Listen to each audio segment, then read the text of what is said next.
You got questions going out of your mind. Someone with answers now that's hard to find. Like the what and the why and the how stuff works, or just where to go to avoid all the jerks. She's Gear Abby, Gear Abby, Gear Abby, advice that doesn't suck. Gear Abby. Hello there, my outdoorsy friends, and welcome to Gear Abby, where we tackle the controversial, weird, obscure, and taboo topics that other outdoor podcasts refuse to touch. I'm outdoor educator and writer Shawnté Salabert, and I'm here to answer your burning questions about our relationships with outdoor people, products, places, and pastimes. And I want them all, because remember, there are no dumb questions, just smart advice. All right, here is how it works. You're going to send questions to deargearabby@gmail.com, and I'm going to answer a couple each week here on the show. And as always, joining me today is my partner in gear, the producer of Gear Abby, and a guy who always pauses to say hello when a rattlesnake crosses his path, Colin True. I appreciate you mentioning that. So The other day I was out on a little hike on my local trails and I came across a rattlesnake and the dude's just chilling. Yeah. And I got pretty close to the point where I'm like, because some snakes actually aren't rattlesnakes, but they look like rattlesnakes. That's true. Maybe this is one of those, I forget what the breed is, but I'm like, then I took my phone out. Breeds. Now I'm imagining somebody just breeding rattlesnakes at home. This is the bespoke rattlesnake that I bred for. We haven't had an animal mating segment in a while. We really Maybe haven't. Can someone send a question, please? Please. We were on a real heater for a while there. It's been, and now we've cooled off significantly. I'm a little disappointed in our listeners. But I zoomed in on the tail. There's a rattle, and the guy's just sitting there chilling. And it wasn't like it was like 35 degrees out and he was sluggish. And I'm like, I'm just gonna head the other way. It was like he was luring me in. Typically, I'm like, okay, he's going to curl up or she's going to curl up. I don't know the gender of this rattlesnake. He's going to start rattling around. Did you look at the cloaca? I bet you didn't. Yeah, I just could you roll over, please? Can I see your cloaca, please? I don't want to misidentify you on my podcast. That's right. Oh man, yeah, good job, Colin. You did the right thing. Maybe you remember that from the elk episode where someone was like, "What do I do?" and an elk in his harem approached me.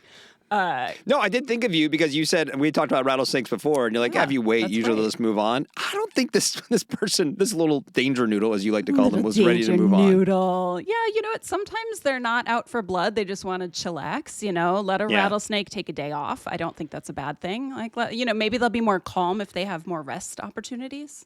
I don't know. I feel like they were looking at me going like, look, man, there's an entire nest of rattlesnakes just ahead of the trail. I'm here doing you a favor. Just turn around now. Filthy with rattlesnake. This is a very small trail network. You'll be fine.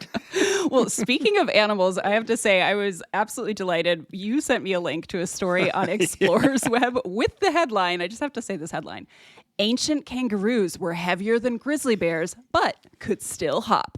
Which honestly... Has there been a better headline ever in the history of headlines? Nope. It just sounds like some sort of Animal Kingdom diss track.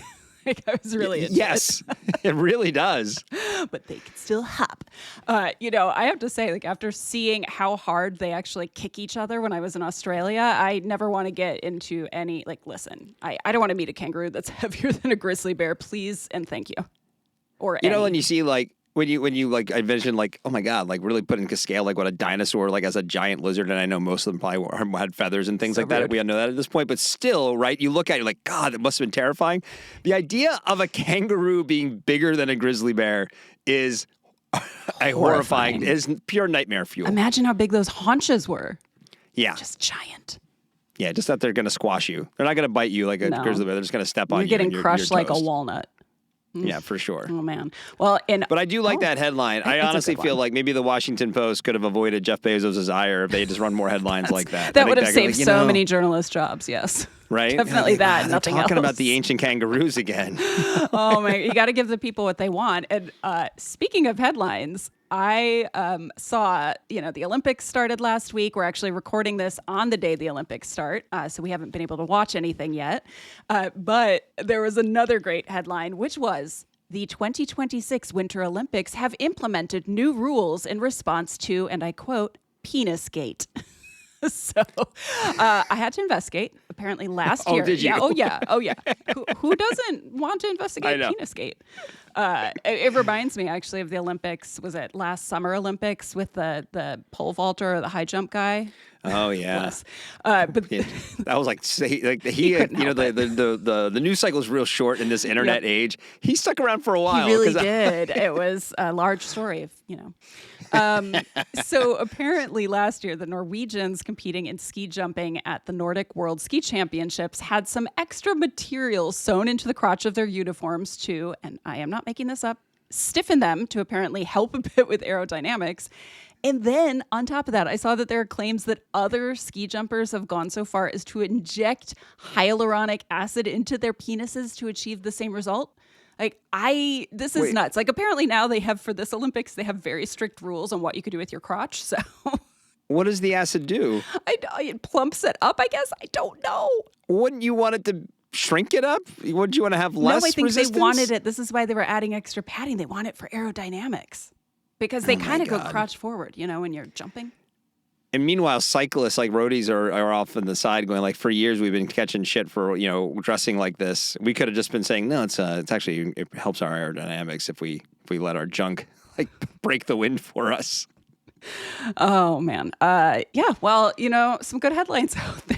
Yeah, apparently. I like that's how we're kicking off the Olympics. Yeah, penis gate. Well, can we when do we retire the gate? Like Watergate? Is it just perpetual? No, is that for now on? Thanks a lot. For Nixon. now, there's a controversy. We add a scandal. Yeah. We add gate. No, okay. It's just like it's lexicon now. I feel like there should be a statute of limitations on gate. We need a new phrase for controversies. We'll have to workshop We'll work on that. We'll work on that. If anyone's got ideas, send them to us.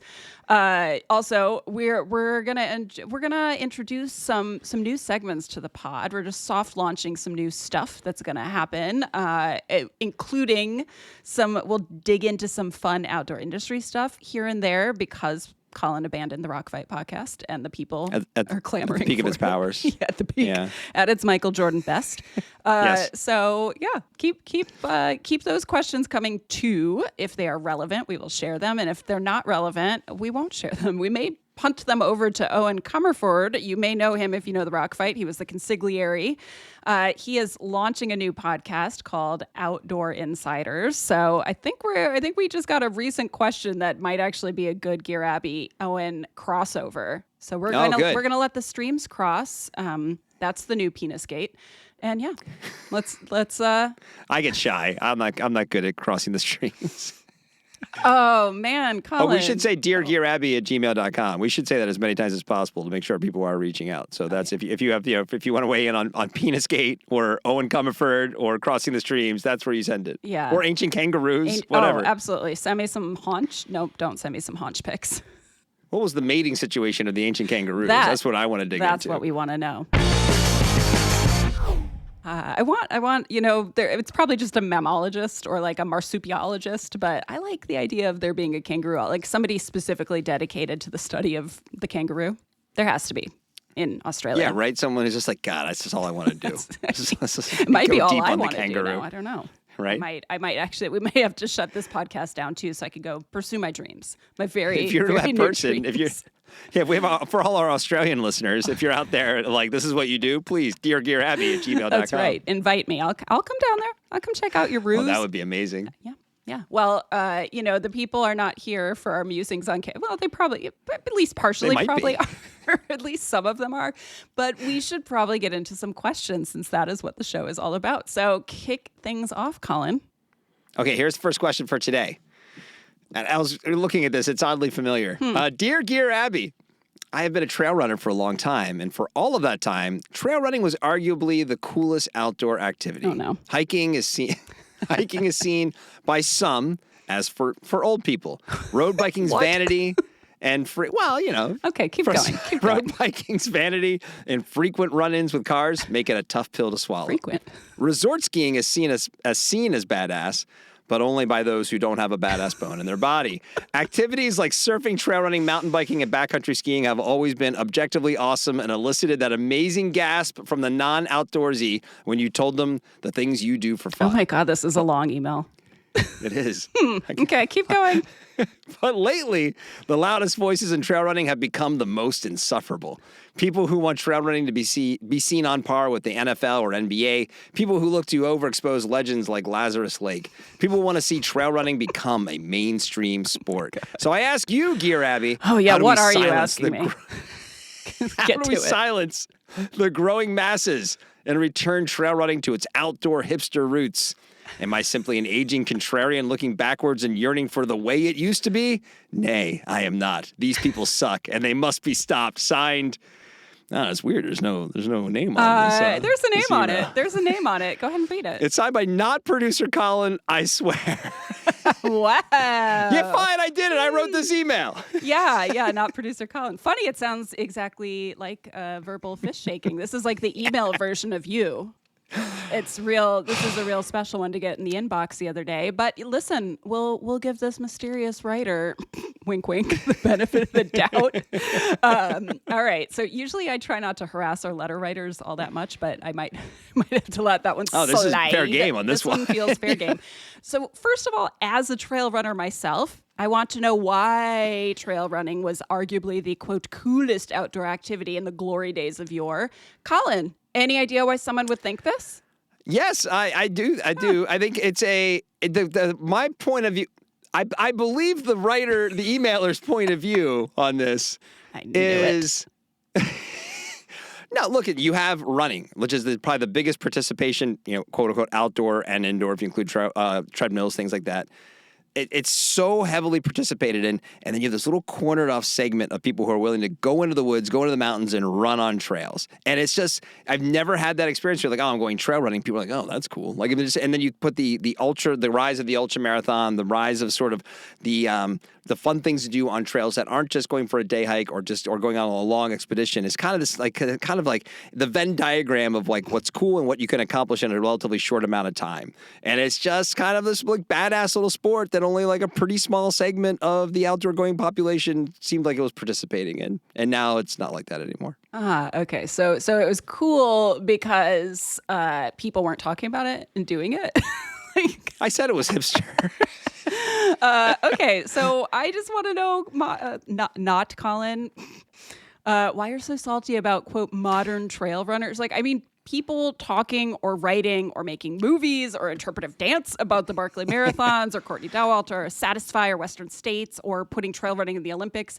None of that impacts my trail runs one iota, sure. Okay? I have not once thought about any of this when I'm on a run. Like, in fact, my head is usually pretty empty except for the part where I'm making small bargains with myself. Like, if you just get to the next tree, you could take a break.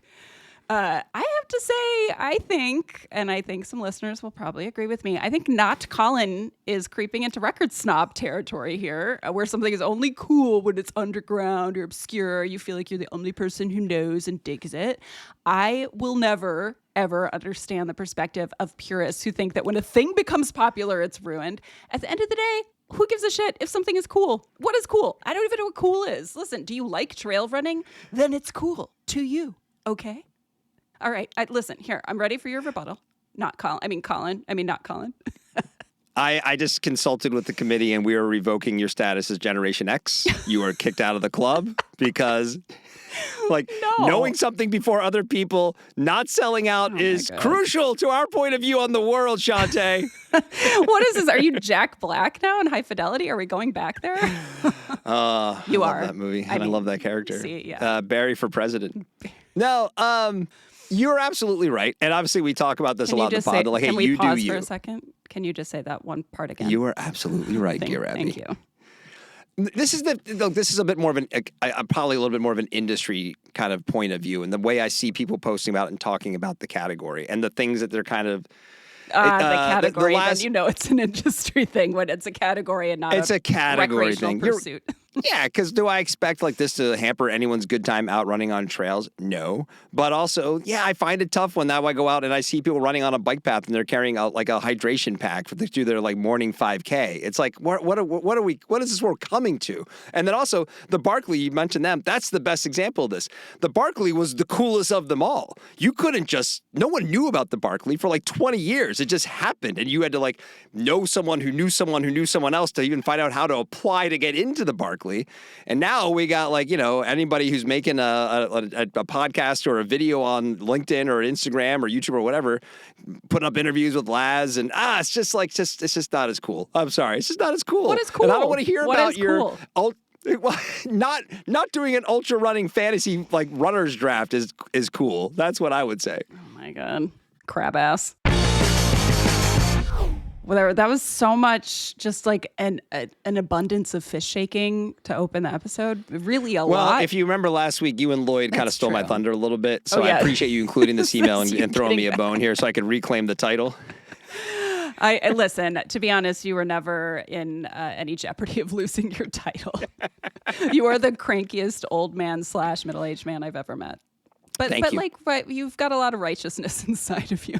I do. I just feel like you got to put it somewhere else. I feel like speaking of Lloyd, I feel like there's places you could put that righteous anger that would not have anything to do with trail running. Also, I think that's a pretty safe place to put it. I mean, who cares about my opinion on trail running? I clearly don't.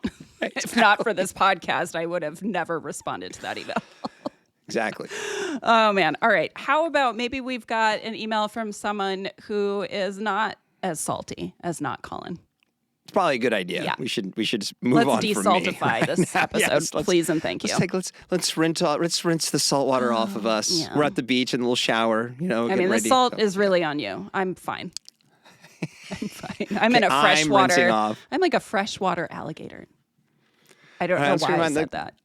Next time I'm at a trade show with you and you're being hypercritical of something that's silly, I'm going to make sure I remember this conversation. Well, I'm only hypercritical of things that are actually silly. Who gives a shit who makes movies about trail running or fantasy drive? I don't really care what anybody else does. I'm just out there running with the wind, Colin. Salty ass Colin. Okay, go hit me up. Okay. Give me a question. Next question. Here we go. Dear Gear Abby, I'm going to keep this anonymous if that's okay. It is. That's okay. That's what we do. I used to be a huge drinker, life of the party kind of person, the guy who did keg stands and Jaeger bombs and shots until I blacked out. People loved to party with me, but in reality, I've struggled with alcohol abuse since I was a teen. I'm in my 30s now. Long story short, after a lot of soulful searching and come to Jesus moments with my family, I made the hard decision to stop drinking, and I'm now 6 months sober. Oh, way to go. Good job. Yeah. The reason I'm writing is because it's really fucking with my ski season. Okay. That took a turn. Yeah. Well, it had to get outdoorsy at some point. Yeah, right. My friends still party hard, and they're giving me shit for not drinking. That's kind of fucked up. And honestly, I didn't realize how big a part alcohol played in us hanging out. It's bumming me out, honestly. Yeah. Do you have any advice on how to salvage my friendships and the ski season as a sober person? Thanks. You can call me Dry Dude. Oh, dude. Oh, first of all, a big high five for choosing to go deep and make some changes for yourself and on reaching 6 months sober. That is a huge deal. And it sounds like it was all driven, like you did that yourself. That is amazing. So kudos you. Screw your friends. We'll get to that in a second. But I'm sorry you're having a hard time with them. That sucks. Alcohol is a huge part for a lot of people, like a huge part of ski culture and some other outdoor cultures. But there are a lot of sober skiers out there. You are not alone. So let's dive in, okay? First of all, you didn't mention whether you're participating in AA or any similar kinds of programs. And if you are, this can actually be a great topic to bring up if you've got a sponsor or to the group as a whole when you're doing your meetings. And I'm not saying that AA is for everybody. So if you're not a member and you may want to consider it, there is something powerful being surrounded by a group of people who aren't just struggling, who are struggling with the same things you are, but also who've already been there and can kind of offer support. And if you're in an area where they're skiing, so I don't know where you live, you're probably going to find fellow skiers in that group. So, living here in Southern California, a lot of it's kind of like famous almost here for having musicians and TV and film and TV industry people and everything in the groups. And I know I have a lot of friends who go to AA and they've met a lot of buddies who love doing the things. And so like in music, for instance, lots of drinking and drugs and, carousing, as you will. So it's pretty incredible because I know friends who have gone and they now have other people they go to concerts with and things like that so that they don't have to be stressed out about it. Now let's get to those friends. And I'm going to put friends in quotes here. Dicks. I'm not sure how much you've pushed back on their behavior or whether you're comfortable with that or not, but I think it's time to have a chat with them if you haven't. You could try some like one-on-one conversations with anyone who might have been a bit more understanding about your sobriety, because it might help if you feel like you've got somebody on your side or maybe a couple somebodies. And you can talk with them about how you want them to show up when this happens, when you're at the hill. Like, hey man, if they start razzing on me again, can you back me up? Like, or can we go do something else? Like, have a plan, and that could be really helpful. So like, how am I going to deal with this when it happens again, or if it happens again? Or you could just sit all of them down. Just be like, it's time for a talk here. We're going to have like a personal TED talk, and you're going to talk about what your sobriety means to you and how it shouldn't affect your skiing. Actually, your skiing is probably way better. Like, you're not hungover. You're probably not feeling like fuzzy headed. You're probably much more sharp and in tune with your senses. It's something I've heard from a lot of friends who have gone from being drinkers to non-drinkers and do things like this, skiing, snowboarding, whatnot. Like, it does fundamentally change it, but in a good way. And tell them, like, listen, you could be jokey if you want, lighthearted, whatever, but also just set a firm boundary. You are still a fun dude, even though you're dry dude. And you don't want to hang around people who are being assholes to you. Like, who would want that? You don't want that in general. You don't want that when you're working on come on, man. It's a good rule in general beyond drinking or skiing. Yes. Install a no asshole policy. It's such a good policy. Listen, that's how I'm going to be with my trail running now. I got a no asshole Thank you policy. for agreeing with me on that topic. Yeah, so Colin and not Colin, neither of them will be invited on future trail runs with me. Smart.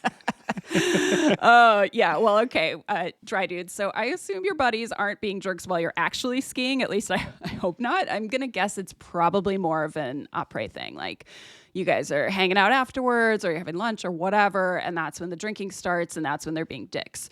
So like, one option is just to dip out altogether, but that just honestly might be a recipe for more FOMO and just feel like a bummer. You don't want to feel like you're an outcast for doing something good for yourself. Some people I know will actually go prepared when they're skiing, when they're mountain biking, like whenever they're in a group situation that usually ends in drinking, they'll just bring a stash of NA drinks and put them in a cooler in the car, and then they've got their thing to open. Everyone else has got their thing to open. Hell, you could even just buy everybody a round of hot chocolate or cider afterwards if you want to kick things off like a little non-alcoholically. And you might even suggest like, hey, I want to join you guys later for dinner, but I'm going to dip back to my house or my room or whatever right now, and I'll see you later. And I'm going to say, like, it also is probably worth it trying to expand your ski circle, like, especially so early in your sobriety. And since this is becoming such a huge issue and you're not enjoying something that you normally love, there has been a huge rise in sober activity groups that have popped up in a lot of places, including in the ski world. I'm not sure where you live, but there's also a Denver-based nonprofit called Sober Outdoors that does in-person events. I think at this point they might just be in Colorado, not sure. But they also have opportunities for online connection and community building. It's a super cool platform. You can find them on social, their website. Check that out. But also see if something local exists in your area. You can even ask at the resort or the hill if they know of anything.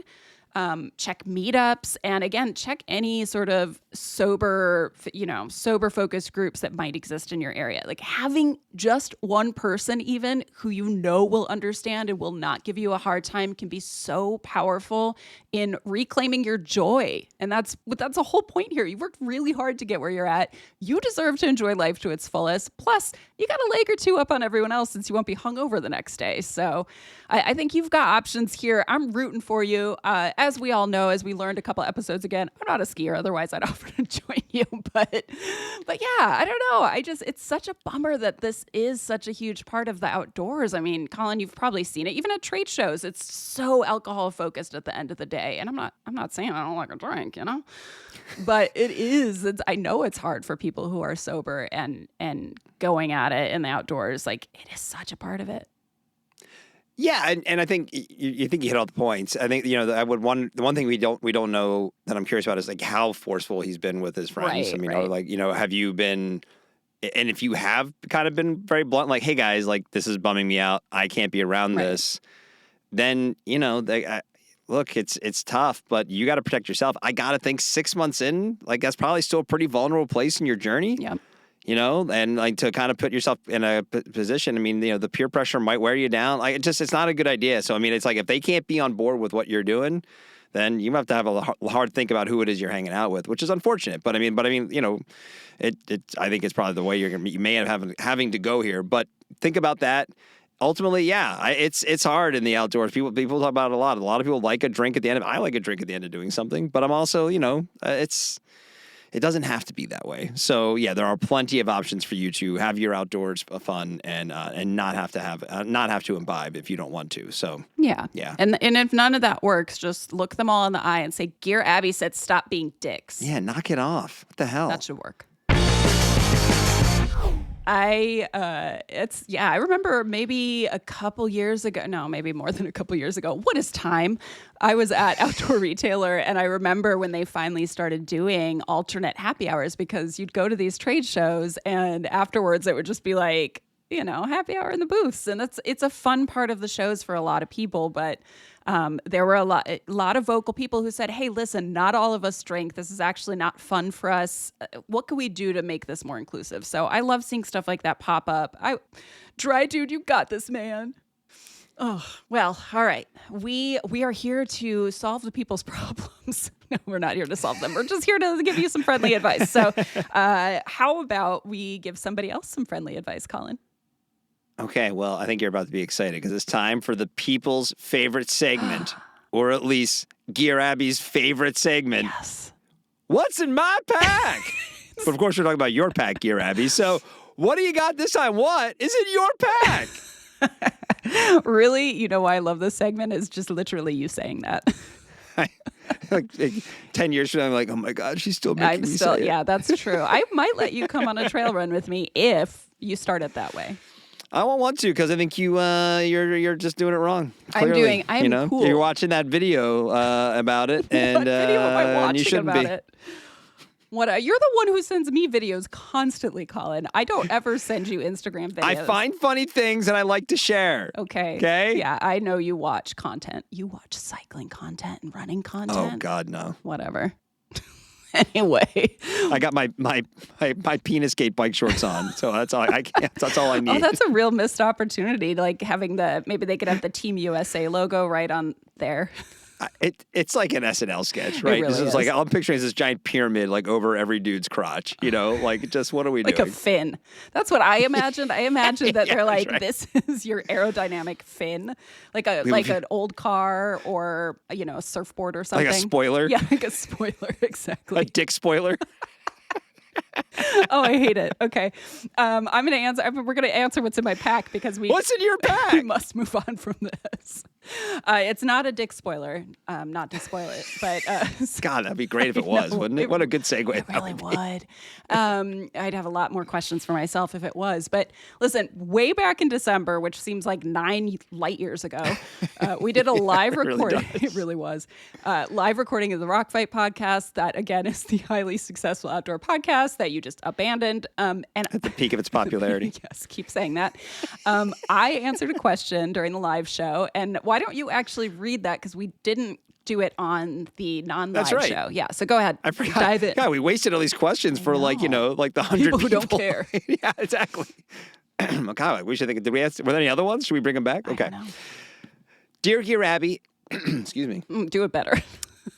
Dear Gear Abby, I've been using an old-ass Gatorade squeeze bottle from my college days on my runs for years now. It's funny. You may have the runs if that's the case from using it. My wife keeps threatening to throw it away. Go wife. I'm pro-wife in this instance. But next time I'm out on a business trip because she says it's probably moldy at this point. They say it's not. We can't verify that. We don't know. We haven't seen it. To be fair, she did also offer to buy me a new one. Okay. So if I'm going to say goodbye, what should I replace it with? Signed, Gator Man. Gator Man. Good sign off, by the way. Yeah. So when we did the live show, I said, first of all, just, they still make Gatorade bottles. You can also just replace it with one if you really like it. Just go get another one. That is a bit weird. Like, kudos for trying not to just throw bottles away. Yeah, but I appreciate you it. go to 7-Eleven, there's like thousands of bottles. It's just worth it. The world is filthy with Gatorade bottles, okay? And I'm talking like not 7-Eleven bottles. Like they still make the branded ones because sports teams use them. You know, they have the Gatorade like water coolers, which I guess are filled with Gatorade, the little squeezy bottles. But anyway, do that if you want. But I said for me, if I'm thinking about this question, I like a handheld when I'm running. I like it to have some sort of mechanism to keep it attached to my hand because every time I've tried doing it with a headband or a buff, it just feels like I've splinted myself. Yeah, it doesn't work. It does not work. I also really like when they have little backpacks on them, which gives me a place to stash, car keys, wallet, maybe a goo if I'm doing that to myself. So my ride or die historically has been a Nathan Speed Shot Plus, and I bought it because it's supposedly insulated. But honestly, a few minutes into my hand on a hot day, and that flies out the window. Like that thing has never kept anything even mildly cold. Yeah, seriously. Full of flies. Wait, now, will you do a handheld hiking or only when running? Because there's a weird thing where like when I'm running, I have no problem. Handhelds work great.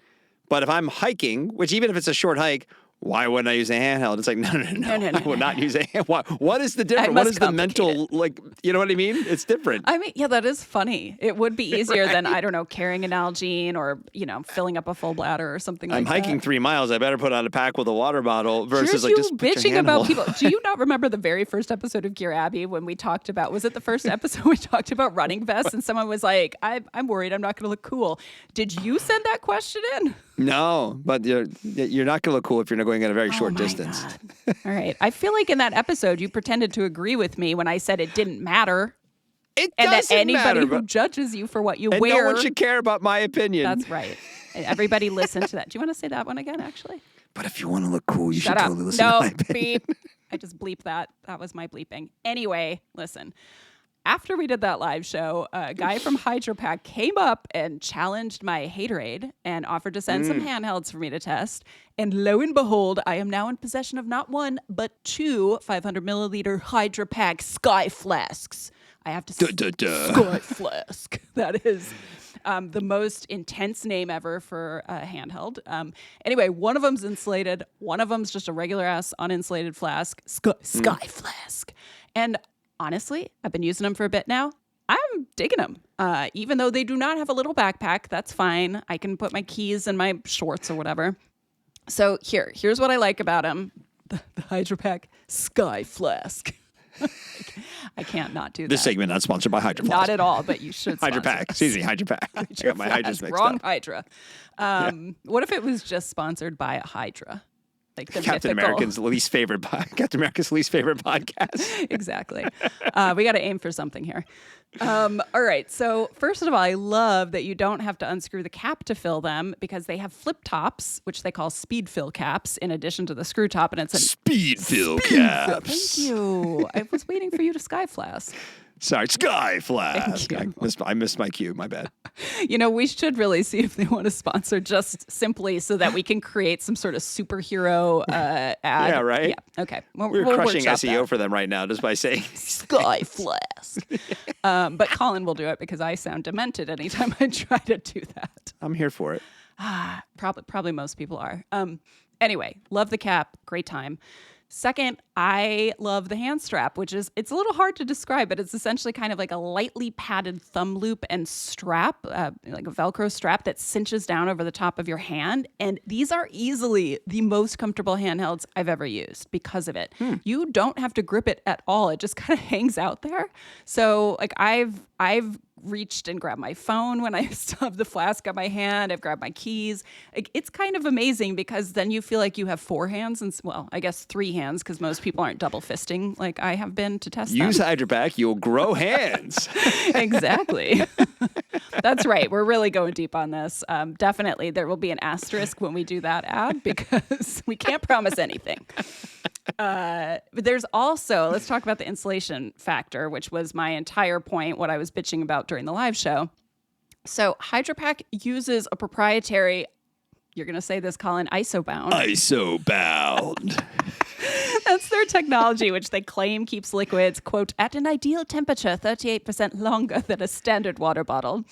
It's essentially a double wall construction, uses some open cell foam inside, and they kind of liken it to a drink koozie. So I decided in order to test these and kind of see whether or not that insulated thing was doing its job, I went out a double fisted. This is how I've been using them. Double fisted. It's not in capital letters. Oh, sorry. No, but you can still do it.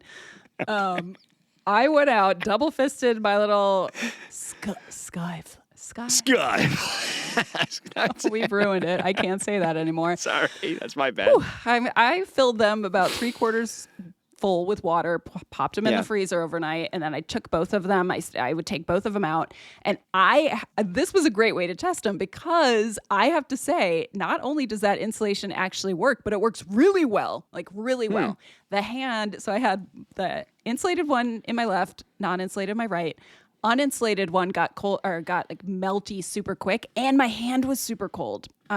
My hand that was holding the insulated, it took me a minute to realize that hand wasn't cold at all, which means it was insulated from the cold, and the cold was insulated from the heat of my hand. So actually doing its job. And the ice in the regular bottle, like I said, started melting right away. Several hours later, there was still ice in the Hydro Pack. Nice. In the insulated Sky Flask with the ice bound. Good job, Hydro Pack.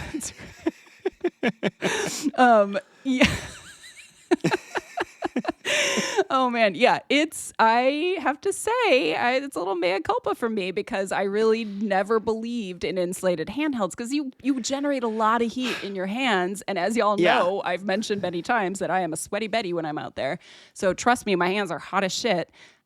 I love them. I am super excited to keep using these, and as a bonus, I noticed that on the packaging, these come with something called a Beyond Lifetime Guarantee, which... Beyond Lifetime Guarantee. Thank you. It just made me think that they should probably carry me into the afterlife. I was like, Beyond Lifetime? That's the best. That's right. Best You're going to live forever now. You have the Hydro Pack guy to thank for it. Thank you. It turns out they'll just replace any defective products, and that's manufacturing defects, material malfunctions, not user error for life. So I'm going to give this one an A+. This might be one of the most enthusiastic things I've tried so far. And I love it. I'm excited. I'm excited now. I hate running in the heat, but I'm kind of weirdly looking forward to it now. Honestly, the 2 frozen bottles will probably actually keep you, cool you off a little. I think. Just hold one to my head. Yeah, just strap one on there. You've seen those hats the ultra runners wear where they literally, it's like a little baggie on top of a hat and they fill it with ice. Is that the cool ultra runners or the played out It's definitely ones? not cool looking. I think it's very functional, but not a great look, I would say. What does Lazarus You're not going to see that have at to Paris say about Fashion this? Week or anything. No, but do you think that there's we definitely tend to focus on, for all the activities we do outside, at the minimum, even on at the most basic level activity, there's usually some level of discomfort, whether that's, burning muscles or sweaty or whatever. That's part of the fun. And yet we're really trying to solve all the little tiny things that make us more comfortable as to almost to a fault. I mean, isn't that right? what humans have done since humans came into existence? Probably, right? The wheel, I think about fire. Right? The complicated cook system so that when you're backpacking for 10 days where you're going to be uncomfortable most of the time, well, hold on. Your meal could be a little warm. Having one comfort is kind of nice. Listen, I'm out there running. For sure. My lungs are burning. My legs are like, why must you treat us like this? But if I can have a cold, maybe I put Gatorade in there. No, I won't. Maybe I could have some cold electrolytes or just water.